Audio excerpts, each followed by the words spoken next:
Good evening and welcome to Value Chain News Update. I am Yemina Bagudu with the news. The House of Representatives has reacted to reports on the purchase of bulletproof sport utility vehicles worth 57.6 billion naira for the 360 members of the lower chamber. Spokesperson of the House, Akin Rotimi, confirmed that the Green Chamber is concluding arrangements to procure and distribute operational vehicles to honorable members. He emphasized that the vehicles are work tools that will contribute to improved representation, constituency outreach and oversight functions, and not status symbols, adding that they remain the property of the National Assembly within the 4-year tenure of members of the House. Speaking to Value Chain TV, some Nigerians expressed mixed reactions over the development. The report. The providing SUV to honorable member and other is not a bad thing. But what is bad here is the distribution of Nigerian economic system. So if the poor man can have 24-hour electricity, if the poor man can take his child to any school qualitatively and sit down with the governor's time, if the poor child can also go to universities of his or her choice, it is not bad if you have it, enjoying it. But unfortunately, they will come around and say there is no money. No government will tell you that there is no money, you believe it. You press, you better tell them that there is nothing like no money. I think this is totally corruption, because these House members they're already buoyant. And so I think the federal government and the presidential system of government need to extend some funds so the poor masses, although to establish firms, employ even on undergraduates. So there are many undergraduates today, Nigerians, they don't do anything. And so I think this money is supposed to deposit for them into their various accounts, so that they're able to be useful for themselves, not by giving the one that have money much more than every time. So it doesn't have this. So this is totally corruption. The Shell Petroleum Development Company Limited (SPDC) joint venture has disbursed a total of 3.72 billion naira and another $12.32 million for community development in compliance with the provisions of the Petroleum Industry Act (PIA). In a statement issued by the Media Relations Manager Abimbola Essien Nelson, the company identified significant progress in the implementation of the legislation with the unveiling of 2 trusts in Imo State in line with the provisions of the PIA. The reports. So far, Shell Petroleum Development Company, in collaboration with its joint venture partners, the Nigerian National Petroleum Company Limited, NNPCL, Total Energies and ENI, have unveiled 27 trusts out of the 33 proposed in Rivers, Bayelsa, Delta and Imo states, with more to be funded as the setup processes mature. The large number of fully established trusts since the signing of the Petroleum Industry Act into law has been acknowledged as an industry record. Commissioner of Petroleum Resources, Professor Eugene Opara, said that the Imo State government is happy about the progress in the setting up of trusts and will continue to support the joint ventures to achieve set objectives. The 2 trusts comprise of 11 communities, which were among the more than 300 that the SPDC joint venture engaged in respect of the Petroleum Industry Act implementation. For Value Chain TV, Ibrahim Usman reporting. The International Monetary Fund has proposed higher tax to solve Nigerians' fiscal challenges.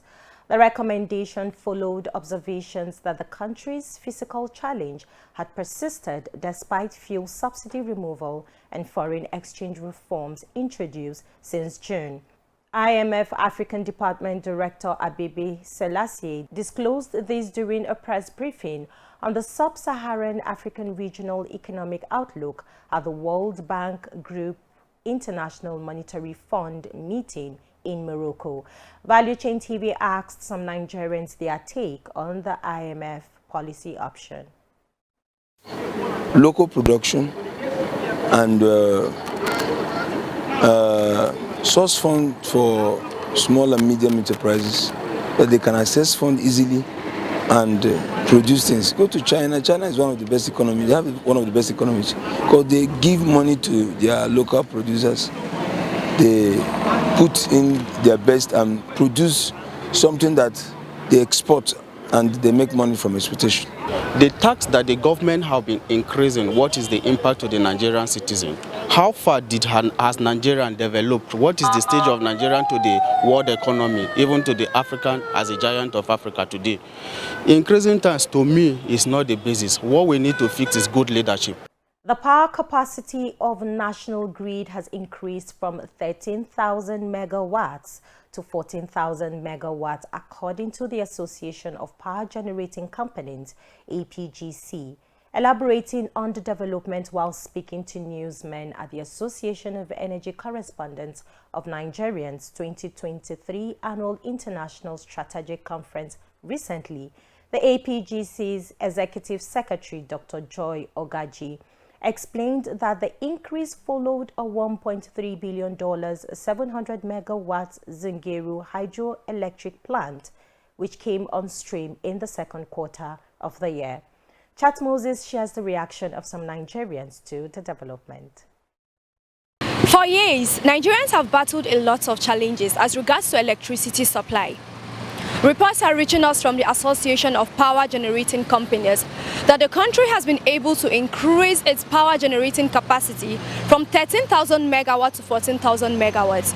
Value Chain TV is out here on the streets of Abuja to find out from Nigerians if they've experienced any level of change as regards to the rate at which electricity is being supplied. The power sector has improved greatly compared to the past, you understand me? And what we have now is better than what we have in the past. There is a great improvement. That's all what I have to say. We're having more light now than before. It's not like before again. Yeah, there is increase. Yeah, there is a little bit change. We are really enjoying light now. Having heard from Nigerians, there have been increase in supply of electricity in some parts of the country. However, some of them are suggesting that there is still room for improvement. Chat Moses reporting for Value Chain TV. As the African Energy Week commences in Cape Town, South Africa today, Value Chain TV's Ibrahim Usman leads us on what to expect.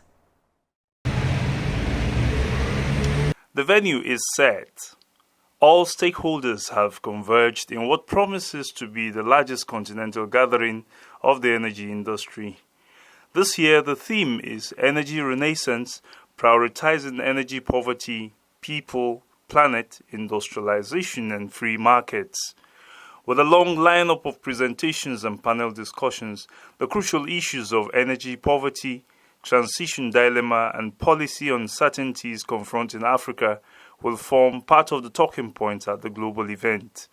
Nigeria's Minister for Petroleum Resources, Gas, Ekperikpe Ekpo, is expected to deliver a keynote address on gas development strategies and investment opportunities, while his petroleum counterpart will be among the panelists at the OPEC roundtable in the forum. Value Chain TV gathered that former President Olusegun Obasanjo is among a list of some former presidents at the event. Obasanjo is expected to host a strategic session, while one-time Minister of State for Petroleum Resources Ibe Kachukwu will be moderating a key session. Executive Secretary African Energy Chambers NJ Ayuk and Secretary General African Petroleum Producers Organization Dr. Omar Farouk Ibrahim will both deliver welcome addresses and serve as moderators. Other speakers booked for appearances at the event include the Executive Secretary, Nigerian Content Development Management Board, NCDMB Simbi Wabote, and a host of experts and prominent stakeholders drawn from the continent and beyond. The formal opening ceremony, which will offer sharing of insights and networking, holds Tuesday, while participants will be treated to a concert at Cabo Beach Club, Cape Town, ahead of the opening ceremonies.